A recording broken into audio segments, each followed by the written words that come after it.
পালক শাক, আলু বেগুনের সবজি, সরষের তেল, পেঁয়াজ কুচি, আলু বেগুন, আন্দাজ মতো নুন, হলুদ গুঁড়ো, নেড়ে চেড়ে আলু বেগুনটা একটু ভাজা ভাজা করে নেব।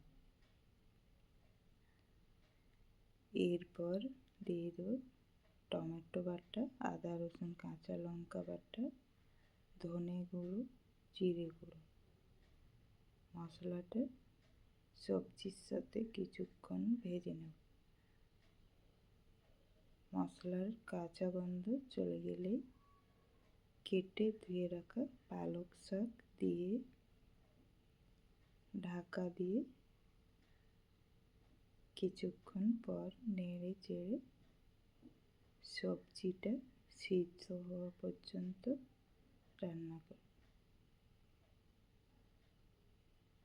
ঢাকনা খুলে নেড়ে চেড়ে সবজি পুরো সিদ্ধ হয়ে গেলে নামিয়ে নেব।